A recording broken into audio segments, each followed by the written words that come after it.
할렐루야. 오늘도 말씀과 동행하는 하루에 나오신 여러분들 축복합니다. 한 번도 살아보지 못한 하루, 하나님께서 주신 말씀을 통해 우리가 하루를 어떻게 살아야 할지를 깨닫고 하나님께 기쁨이 되어드리고 또 우리에게는 큰 의미가 있는 그런 하루가 되기를 소망합니다. 오늘 저와 여러분이 함께 나누게 될 말씀은 사무엘상 6장입니다. 사무엘상 4장부터 이스라엘은 블레셋과 전쟁을 하게 됩니다. 그 전쟁 가운데에서 블레셋은 이스라엘에게 승리를 하고 그 전쟁에서 승리한 대가로 이스라엘이 가지고 있었던 많은 것들 중에 언약궤를 전리품으로 가져오게 됩니다. 블레셋이 얼마나 좋았을까요?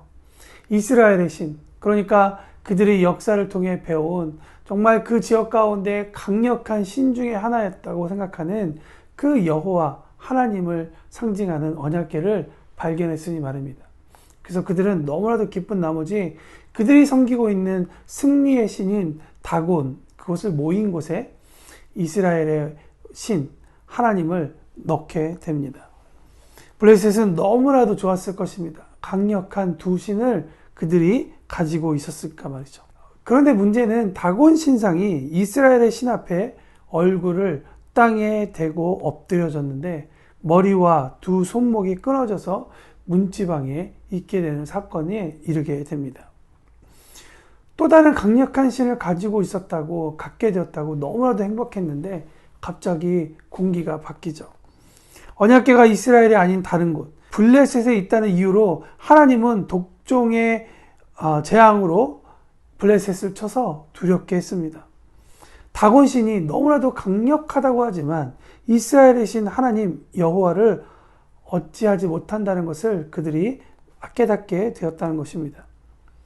그들은 저주와 같은 상자, 언약궤를 블레셋의 다른 도시로 여러 번 보내게 됩니다. 옮길 때마다 전염병과 같은 일이 일어났죠. 그래서 그들은 결국 이렇게 결론을 냅니다. 다시 언약궤를 본처인 이스라엘로 돌아가게 하는 것이 마땅하다. 그렇지 않으면 분명 자기들이 죽게 될 것이다. 여기서 우리는 한 가지 블레셋의 태도를 볼 수 있습니다. 그것은 무엇이냐? 그들은 이스라엘의 신을 존중했다는 것입니다. 존경했다는 것이죠. 근데 여기서 동시에 우리의 뒤통수를 치는 한 가지 사건이 떠오릅니다. 그것은 무엇이냐? 그렇게 이스라엘이 경멸하고 이방 사람인 블레셋이 하나님을 존중하고 영광을 돌리려 했다는 것에 반해 이스라엘은 언약궤를 믿고 전쟁터에서 그 궤로 승리할 것이라는, 그러니까 하나님이 아닌 그 궤를 의지하고 하나님을 제외하고 무시하는 모습을 보였습니다. 여러분, 이스라엘과 이 블레셋의 차이가, 이 모습의 태도가 얼마나 대조적인가를 우리에게 성경은 말하고 있다는 것입니다. 이 순간만큼은 하나님을 영화롭게 하려는 그룹이 이스라엘이 아니라 블레셋이었습니다.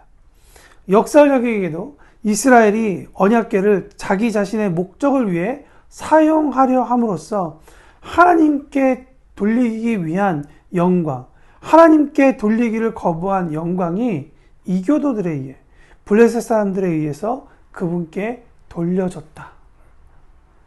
이스라엘은 정말 그들이 얼마나 창피한 짓을 하고 있는지도 모른 채 사건은 그렇게 진행되었습니다. 이스라엘은 반드시 깨달았어야 됐죠. 그들이 무슨 짓을 하고 있었는지. 블레셋도 하나님을 영화롭게 하려는데 이스라엘은 자기 배를 채우기 위해 하나님을 사용하고 있다는 것을 그들은 알았어야 됐습니다.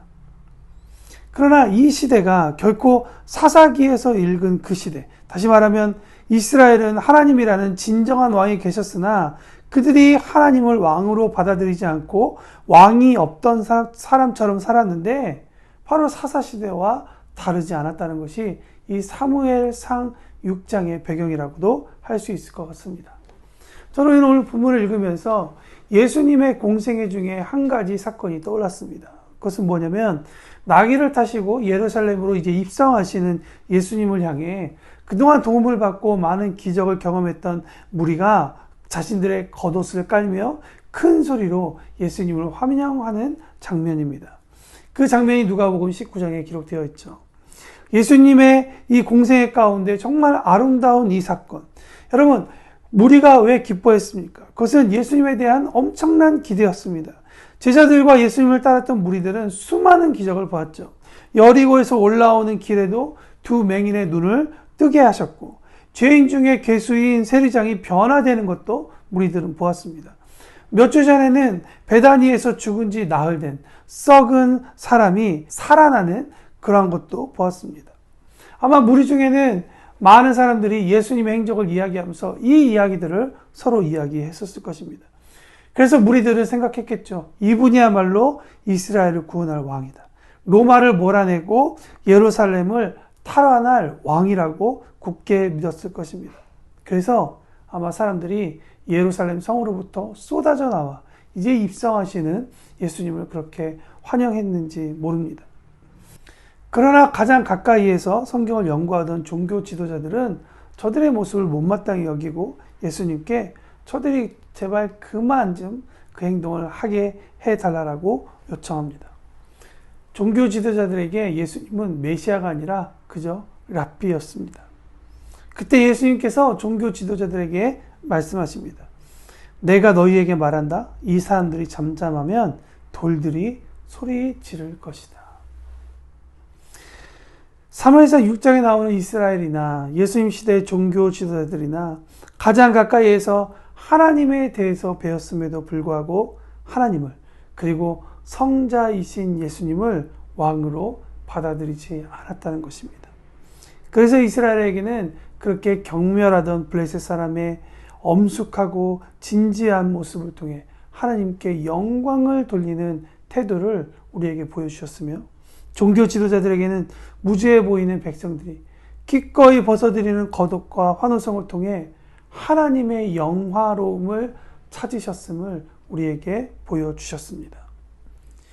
여러분, 여기서 우리는 우리의 삶을 돌아봐야 할 것입니다.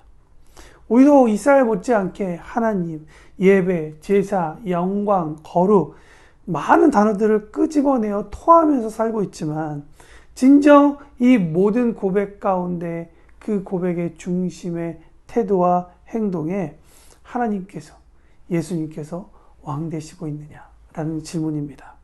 사무엘상 6장 10절과 12절에 보면 사람들은 시키는 대로 새끼에게 젖을 빨리는 암소 2마리를 끌어다가 수레를 메우고 그 송아지들은 우리에 가두었다. 수레에는 주님의 궤를 싣고 금쥐와 그들의 악성 종양 모양을 본떠서 만든 물건들도 상자에 담아 실었다. 그 암소들은 벳세메스 쪽으로 가는 길로 곧장 걸어갔다.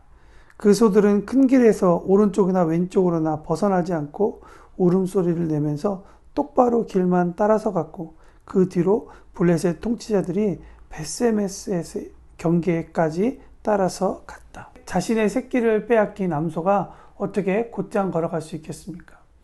두 갈래길이 나오는데 어떻게 암소가 벳세메스라는 도시로 곧장 뒤도 돌아보지 않고 걸어갈 수 있었겠습니까? 하나님께서 하지 않으셨으면, 하나님께서 일하시지 않았으면 분명히 자연적으로는 일어날 수 없는 그런 사건이었던 것입니다. 그렇기 때문에 블레셋 사람들은 이것이 하나님의 징계요, 하나님의 위대함에 대해서 그들은 겁낼 수밖에 없었던 것입니다. 또 한 가지 사건이 있습니다. 벳세메스 사람들이 이 사건을 신기하게 본 나머지 그들은 언약궤를 보고야 말았습니다. 그로 인해서 5만 70명이 죽게 되는 사건이 일어납니다. 왜 이런 일이 일어나느냐? 제목은 신성모독입니다. 더 정확하게 말하자면 민수기 4장 5절에서 6절에 나와 있는 아론의 제사장 직분을 가지지 않은 이스라엘 백성은 누구도 언약궤의 겉모습은 물론이고 내부를 볼 수 없다던 하나님의 명령을 지키신 것입니다. 오늘 메시지는 분명하죠. 하나님께 영광을 돌리는 일과 신성모독. 우리는 진정으로 하나님을 높이고 있습니까? 하나님을 영화롭게 하기 위해 우리의 하루, 우리의 일을 하고 있습니까? 하나님을 존귀하게 여기고 계십니까? 하나님이 정말 보배로운 분이심을 여러분은 고백하고 있습니까? 우리의 욕심이 아니라 하나님을 거룩하게 해드리는, 하나님을 기쁘시게 해드리는 그런 하루로 살아내기 위해 우리가 고민하고 우리가 또한 하나님께 다가서는 이 하루가 되기를 정말 간절히 바랍니다.